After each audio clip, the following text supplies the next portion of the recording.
Hey, another TvP in the Heart of the Swarm beta. Unfortunately, man, I can't seem to get any really good opponents in the beta. I do lose periodically, but usually I lose to stupid stuff that's my own fault. I haven't. I've played probably 5 games out of 150 or something where I felt like my opponent was better than me. Um, so yeah, man, that's a problem. Usually. I don't have a lot of time to do StarCraft related things, so usually I play like 5 or 6 games on the Wings of Liberty ladder, and all of them are against opponents that are about my skill level, and I pick 1 or 2 of the best ones and cast them. But you have to play for like an hour.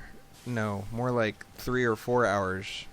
Probably more than that to get a good game out of the Heart of Swarm beta. So I'm just gonna cast crappy games. How's that, guys? So don't watch them because they're crappy.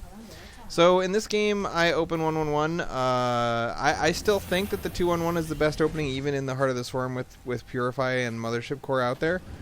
But I'm doing 1/1/1 just because I kind of want to make mines. I want to, it's like our duty as beta testers to test out the new units. So I'm going to test some mines. I got a little wussy bunker going on over here, and some mines popping out over here, and the mines instantly kill stalkers, so that's funny. And I'm going to open up with mine drops, right? 4 mines and a medevac.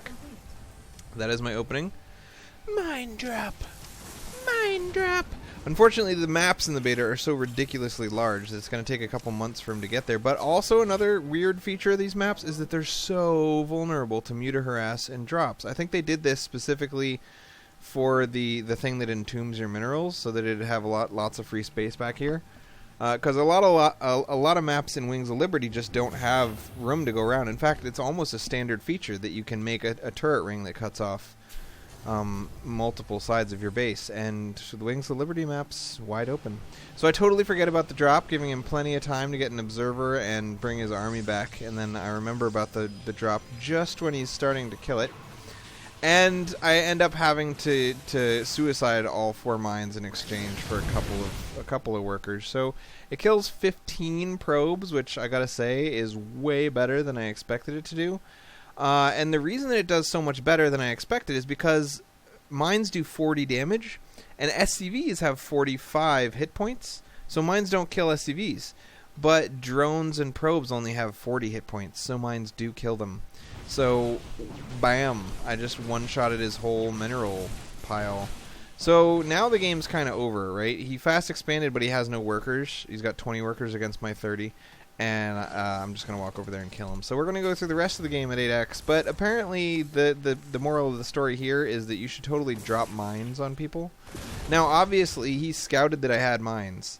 And he could have kept a couple stalkers in his base and been immune to that. And just running your probes away is so effective against mine. Like, compare it to a baneling drop, right? Where if a baneling gets within 1.5 or 2 range of a unit, that unit dies. A mine has to burrow and then go off. So it's a total of like 5 seconds after it gets close to the unit before the unit is going to take damage. So he was looking at it and didn't pull his probes, and that's his own fault. So don't think of this as, oh my god, mine drops OP.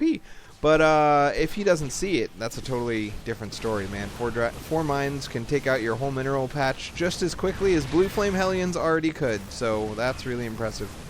And now this push is just 3 tanks, a Banshee, a Medevac, and some SCVs. He did a Warp Prism drop in the backfield at the same time as I was down there. And I was like, well, you know what? I'm so far ahead at this point, why even bother trying to deal with the drop while also pushing? So I just pulled all my SCVs over here and came and killed him. So the moral of the story for defending this push is don't be this far behind. You have no right to expect to be able to defend this push when you just lost 15 workers a second ago. And that's the end of his life. And he says GG and we leave. So there's that.